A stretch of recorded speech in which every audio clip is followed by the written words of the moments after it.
It's the 4th of March and we've come along to Hexham livestock market where they sell cows and sheep and that kind of thing.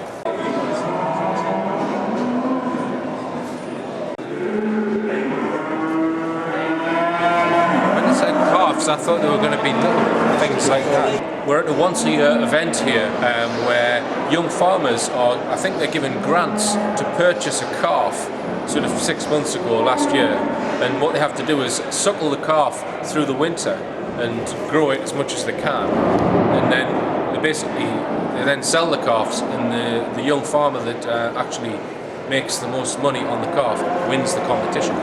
So we should have, and I think there are over 60 calves that have been purchased and are entering this competition. They're not being sold today, I think they're going to be sold tomorrow. We've brought along 50 copies of Silent Killers to hand out with a message which reads, have you seen any unexplained animal deaths or injuries? Watch this shocking documentary for full information.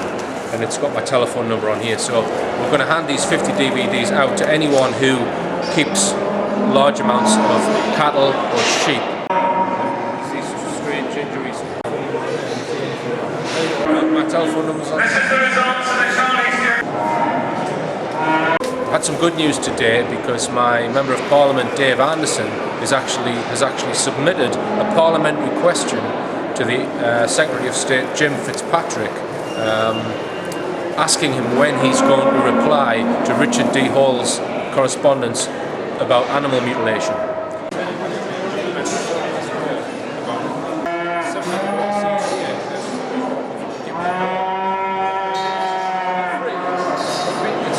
My telephone number's on. Okay, right, I've handed out all 50 DVDs of Silent Killers, and it was okay until about the last 5 where I tried to give a copy to the secretary, but I didn't know it was the secretary, and he was asking all these questions, who was backing me, etc, etc, etc, and I should have asked his permission to give people DVDs. So anyway, he let me hand out the remaining ones that I had, so we're going to go to the pub because I'm bloody freezing.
We're talking with Neil Saunders, who is a researcher of mind control.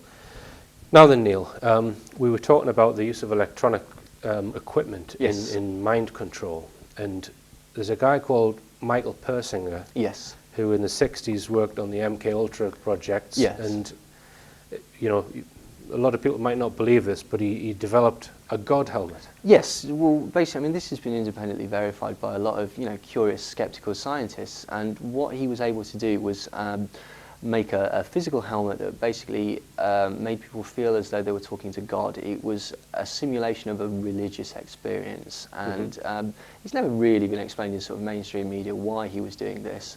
Obviously, the applications through mind control are quite strong. If you've got God telling you what to do, it's fairly difficult to disagree with him. So yeah, you can understand why they might want that equipment. Oh, if they're going to try and get someone to believe that they're getting a message from a higher power, then that's a way of controlling someone, I suppose. It's Isn't it? very, very persuasive, I would Yeah. have thought. Yeah, I mean, personally, was also involved in directly putting emotional states into people's heads. You know, like we've discussed earlier, making people feel white hot rage, making people feel completely disconsolate and just breaking down.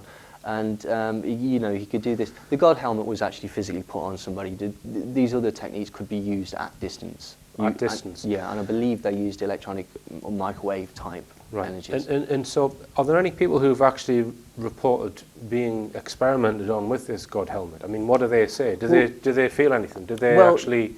Yeah, as far as I know, the God helmet is. I mean, the God helmet's not really sort of not talked about. That's something that he's sort of quite happy to show to sort of, you know, people in New Scientist magazine, this sort of thing. And people have been there and said, yeah, no, it is strange. It feels like, you know, I feel separated, I feel dissociated, I feel like I'm floating, and I feel like I can hear a voice and such like that.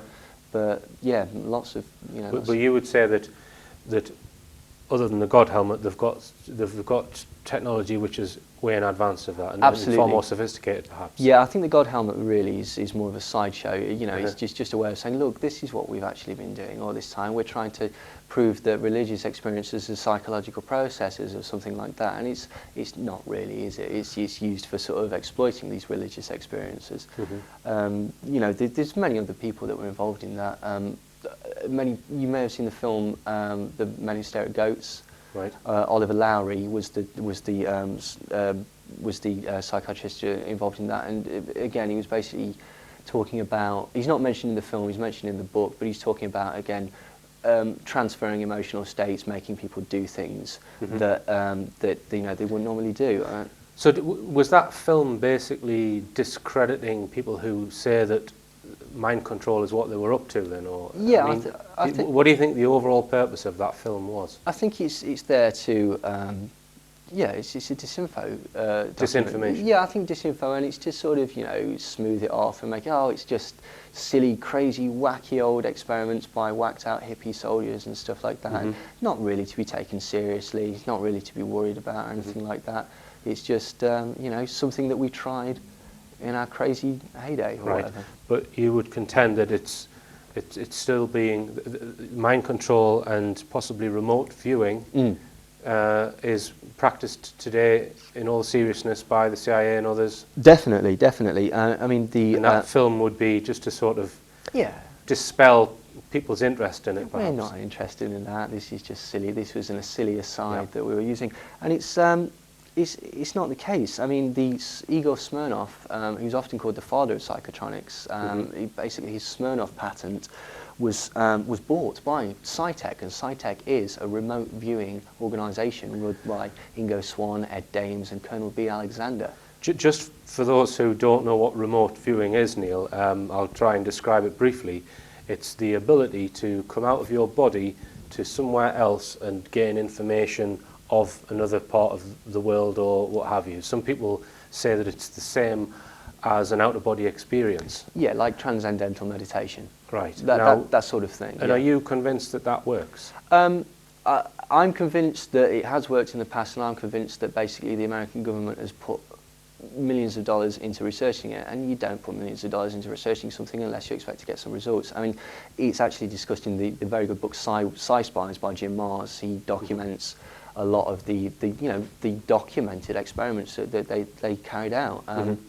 Basically, they got into a psychic war with Russians. The Russians were doing exactly the same sorts of experiments, and often you would get two psychic spies wandering around in the psychic plane, able to see each other and stuff like that, completely, you know, dissociated from their body. It's quite hard to believe. I mean, I'm not.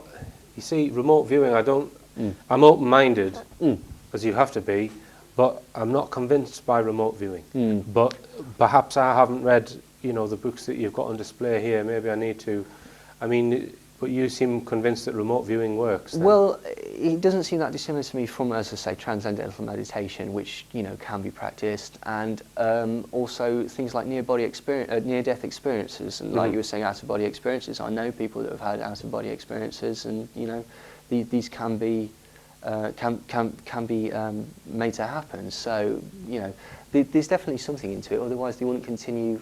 The organisation SciTech wouldn't exist anymore, and it does. Yes, and Colonel John Alexander, who was involved, I believe I heard him on a radio station say that he thought Men Who Stare at Goats was 95% hokum. Well, it probably is, but that 5% is the bit that you've got to look at. It's the 5%, which is there's truth in that. Yeah, and I think that's the thing about John B. Alexander is that it shows that these aren't just scientific experimentations. They have got military applications. The military are very, very interested in these things, and they continue to fund them and they continue to research them. And you've got to question, why would they be doing this unless there was some sort of tangible result? And more recently, the chap called Michael Aquino, tell us about him, because he's heavily involved in the NSA, the National Security Agency. Well, Michael Aquino, a lot of people may know him as the leader of the Temple of Set, which was, you know, a satanic offset. SET. Set, the Egyptian god of the dead. Basically, it's an offshoot from the Church of Satan, started in San Francisco by Xander LaVey. It is a satanic cult. It is, you know, he is the leader of it. He's also a military general. He's the highest ranked military officer in the NSA. And he's still serving now? Oh, yeah. Right, yeah. And he's also the head of the Church of... The Temple of Set. The Temple of Set, okay. Yes, well, he wrote a paper called From Psyop to Mind War, which basically talks about using psychological operations as a means of mass mind control, which is basically, you know, coercing the populace through fear and things like that. And also killing people with ionizing radiation, using death rays and things like that that could be used at a distance to kill people.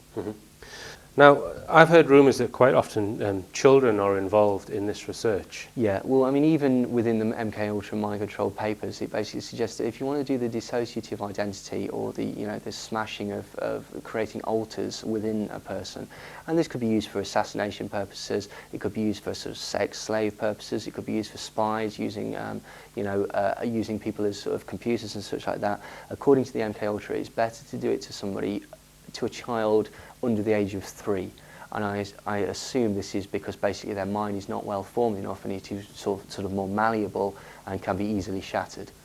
Right, but once you've done that to the child, was then the ultimate purpose of that? Just research, then, or would the child then be used for something? It really depends. It really depends on who you believe. I mean, if you believe people like Cathy O'Brien, for example, basically she would say that these people are then used for.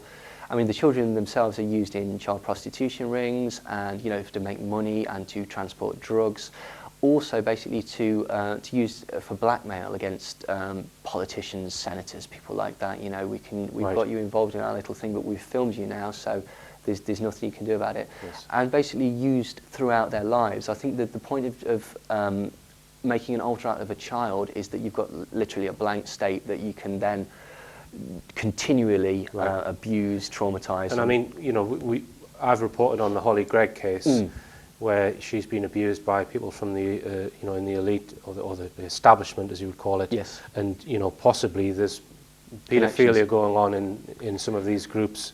But we're not here to talk about that today. But, I mean, the Cathy O'Brien that you mentioned, I mean, her story is just phenomenal if you believe everything that she says, that she was a White House sex slave, you know, and she's had sex with all of these top people that we all see on TV, and, you know, she seems very plausible to me. Yeah, she certainly believes it. I mean, but the thing, that's not that much of an isolated case. You know, the CIA have been instrumental in creating cults, basically for that very purpose. I mean, even Michael Aquino was caught up in it. Essentially, the Temple of Set collected at the Presidio in America, the army, the military base, and there was a daycare centre there. Now, many of the children, I believe it's 65, I could be wrong about that, 65 of the children claimed that they were being used in satanic rituals and being made to perform sex acts on people, including Michael Aquino. He was actually acquitted of this, so, you know, for legal purposes, nothing happened to him. However, a lot of these children ended up with, similar to Holly Gregg, with venereal diseases, gonorrhea, things like this, which is not really expected of toddlers. But it's interesting to note that this man, he's involved with the Temple of Set, which is, you know, a high satanic occultic organisation. It's got connections to the, you know, the Church of Satan, and then obviously through that you could you could suggest that he's got connections to the process, Scientology, etc., etc., etc. He's also involved with military applications of mind control software and technology, mind controlling individual subjects, and mass mind control of populace. It all seems to tie together.